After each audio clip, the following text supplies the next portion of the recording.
Why Sanctuary of Hope?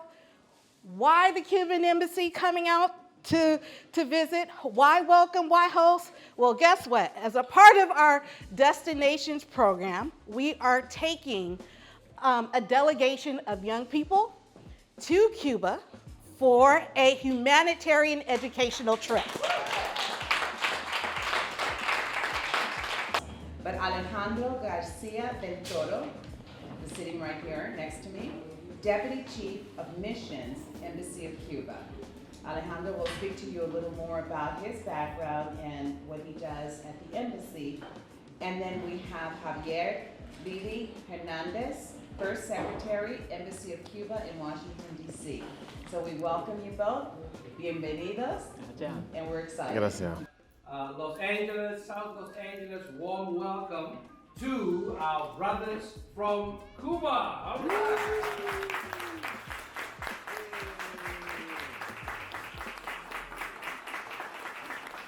Thank you so much, Juanita, for inviting us today to talk to all the friends of the Sanctuary of Hope, to talk to all of you about a little bit about Cuba. We will not talk too much about us because that's not a good action by anyone to talk too much about. The general description about Cuba used to be very bad. All the time in the U.S. media, they just talk about what they believe that the bad things on Cuba, but few times they mention something positive about Cuba. No matter if we were able to craft 3 vaccines for COVID-19, or if we are able to get good results in Olympic Games. None of positive things that Cuba has done is used to be spread in the U.S. media. All the time it's just about negative realities, or even saying lies or manipulating facts about Cuba. And that is something that is important because in the main strain of the people who used to defend the blockade, they just try to paint a reality in a negative way, and at the same time to prevent American citizens to go to Cuba to check that the reality that the US media does is not the right reality.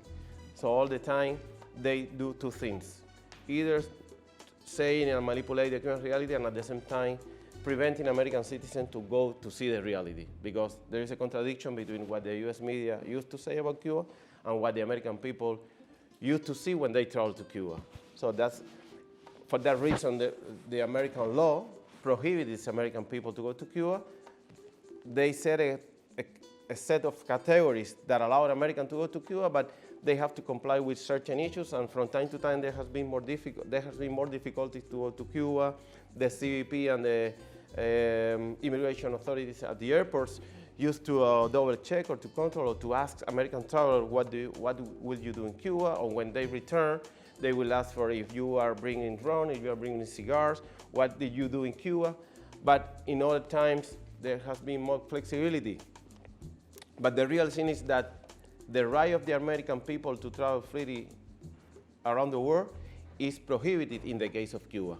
And the reason is that the mainstream, the main politicians, the elite in the US political environment, most of them or part of them do not want to allow the American people to go to Cuba to see by themselves what Cuba really is.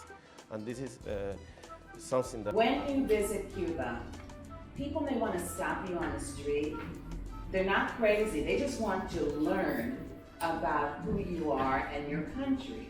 So always at least feel free to at least stop and at least chat for a second, because this is how they get to know about you and where you're from.